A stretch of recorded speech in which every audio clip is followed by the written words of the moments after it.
guys, and welcome to another video with Coffee with Chloe. Today we have my little butter pecan coffee, and I'm going to be telling you guys about the books that I read in February of 2025. Like before, if you see me glancing down, I just have my notes written out so I didn't forget anything. This is the year, honestly, I think that I've read the most in my life ever. And there's so many books to remember and so many thoughts and opinions that I just need to have it all written down or I'll forget something. But yesterday's video, we covered January and I went over the 7 books I read in January of 2025, what I rated them and why. Today we're doing February. I think this is the month I read the most this year. I read 9 books and I actually started and finished a series. In January, I started several series that I have yet to finish. In January, I started Vicious, The Gilded Cage, which I decided not to finish that series, Addicted to You, and Assistant to the Villain. I started 4 series that I have yet to finish, one of which I will not be finishing, so 3 that I'm hoping to get to at some point in 2026. But in February, I actually started and finished a series. We started off February very strong with Before the Coffee Gets Cold. This book, oh my gosh, I have so many thoughts. I have no shame in purchasing a book based on its cover. I'd heard the title and I thought the cover was adorable and I was like, we're gonna read it, let's see. I went into this pretty much blind and I'm not sure what I expected, but oh my gosh, the emotional roller coaster I found.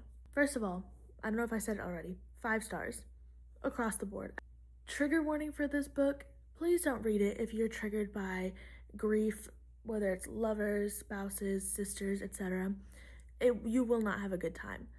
I have discovered this year that I really enjoy reading about grief. I find something really fascinating about it just because grief is one of the sure things of the human experience. Like there's no escaping it. We'll all grieve something or someone at some point in our life. And the way that Toshikazu Kawaguchi explores it in the several short stories in this book was just phenomenal. The writing, the emotions, the cast of characters. I cried. There's a video on TikTok of me saying, you guys are so fake because why did nobody warn me? It was so good. It actually really changed my perspective on relationships and forgiveness.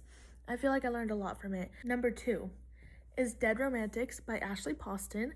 I did read a novel love story in January, and when I had stated in my video yesterday that when I first read a novel love story, I had rated it 5 stars, but then I read her other books and I dropped it down to 4 stars.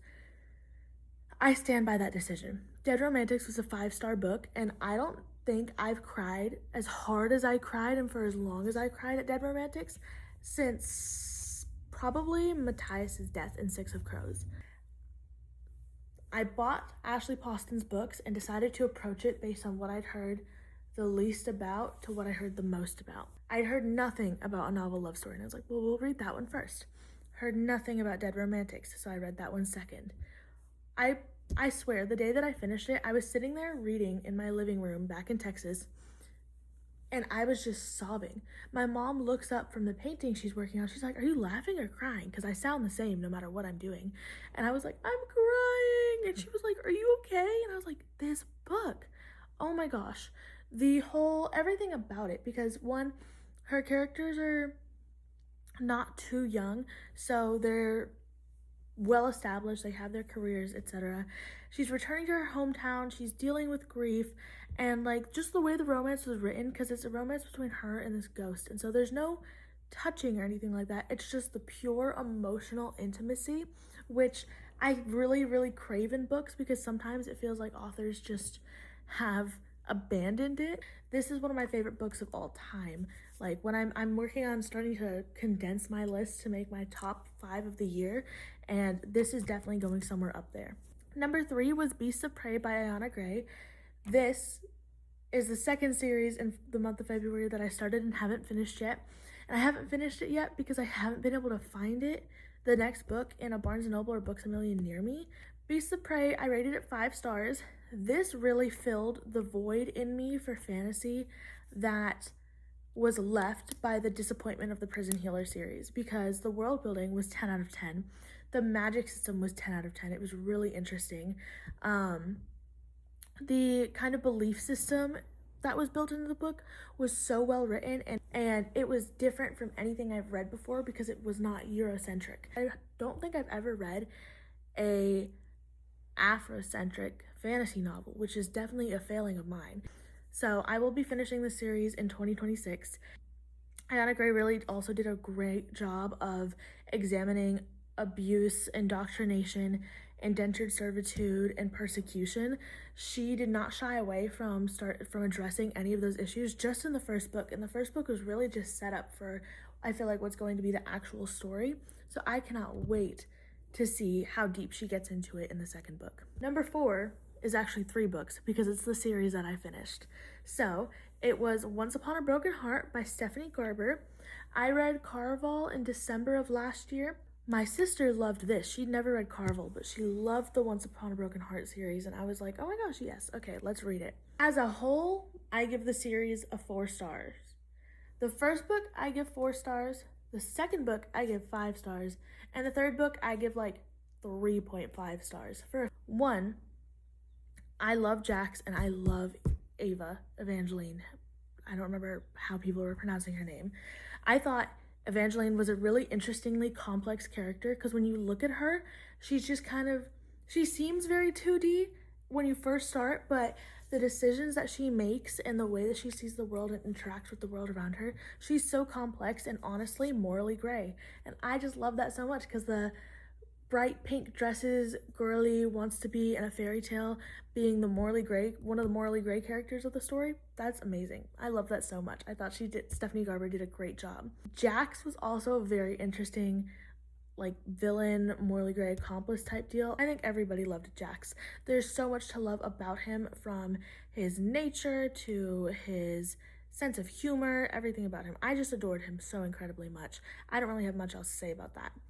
Books 1 and 2 were my favorites, 2 being my absolute favorite. I did not like the third book for several reasons. 1, nobody wanted that. I can't even remember the prince's name. Nobody wanted his point of view.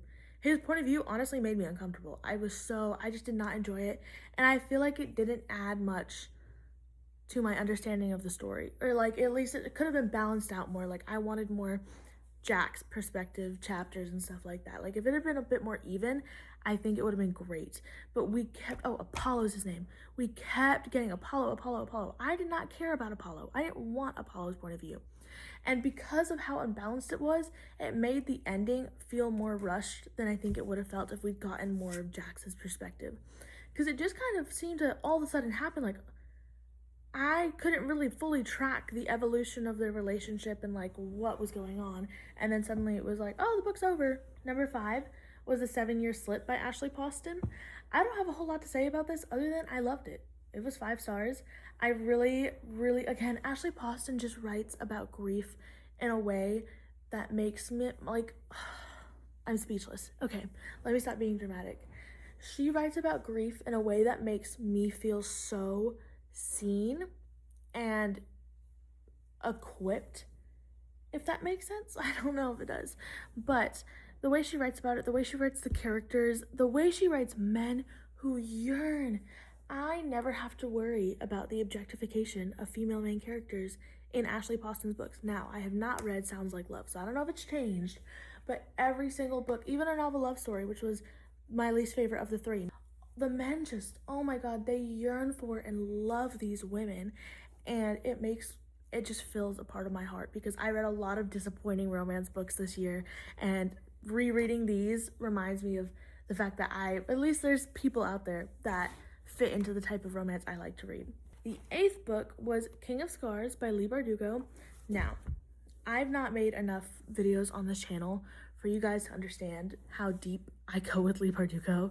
Her series Shadow and Bone was recommended to me by a friend that I made when I first moved to Texas when I was 13. So I read Shadow and Bone and then proceeded to read Six of Crows. And I read Six of Crows 3 times before I read like anything else. Leigh Bardugo was an auto-buy author. I was obsessed. It was all I thought about. I woke up, thought about Six of Crows all day, watched edits, read fanfics, went to sleep, and did that over and over and over. I was obsessed, and I'm still obsessed. I've literally reread the series this year. So, King of Scars came out ages ago, and I was so scared. I avoided it. I literally have owned it since it came out. I have the hardcover special edition, blah, blah, blah. Owned it since it came out, but I could not bear to read it because one, I think this is the final duology that she's doing in the Grishaverse, and it's been with me since I was 13, so it's hard to like acknowledge the fact that it's ending. But two, I wasn't sure if I was going to be able to handle Nina after Matthias. So I finally got up the nerve and was like, let's just read it because I want to know what people are talking about. I want to understand the discourse. I gave King of Scars 4.5 stars. The only reason it got docked 0.5 stars was because Nikolai annoyed me the entire book. And that's crazy because he was my favorite in Shadow and Bone. And you know what? He had a right to be annoying in this book. I would be annoying too if I was dealing with everything he was. But he just really got on my nerves. Like, the women were coping so much better than he was. And I didn't have the patience for him. Everything else, oh my god, it was amazing. Nina's character arc, everything going on in the north, the creepy ass shit that the Fjordlands are, however you pronounce it, sorry if I pronounced it wrong, are doing. Like, it's just, oh my god, it freaked me out so bad, and it was so well written. Getting to see Nina's bisexuality, because it's talked about in Six of Crows, but actually getting that representation was super nice. Getting Zoya airtime, that was hands down my favorite part of this entire book.